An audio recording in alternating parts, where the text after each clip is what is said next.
दरम्यान शिवसेना पक्षप्रमुख उद्धव ठाकरे यांनीही नारायण राणेंवर जोरदार टीका केली। राणे यांना बाळासाहेबांनी संधी दिली होती। राणे आता सगळ्याच पक्षांचे दरवाजे ठोठावतायत, मात्र कुणीही दरवाजा उघडायला तयार नाहीये असा टोलाही लगावलेला आहे। दरम्यान राणे यांनीही उद्धव ठाकरेंवर टीकेची झोड उठवली। केलं ना, बाळासाहेबांनी वाल्याचा वाल्मिकी केला होता, पण अवदसा जर का आठवली त्याला बाळासाहेब तरी काय करणार? डोक्यावरती हात ठेवून आशीर्वाद देण्याचं काम केलं होतं। तुम्हीच लोकांनी सुद्धा बाळासाहेबांचे शब्द प्रमाण मानून मोठं केलं होतं ना त्यांना,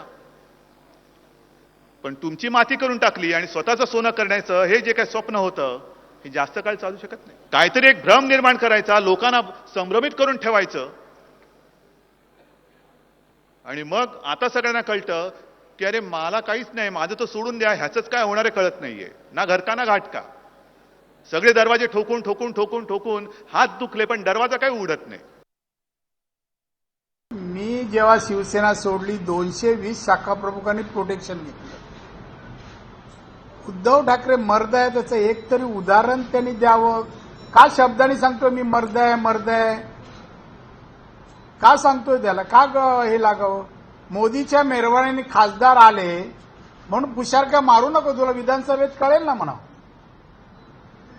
त्यामुळे अजून कर्तृत्व दाखवा। जे काय आता आहे ती बाळासाहेब ठाकरेंची पुण्याई आहे, स्वतःची पुण्यावर काहीच नाहीये।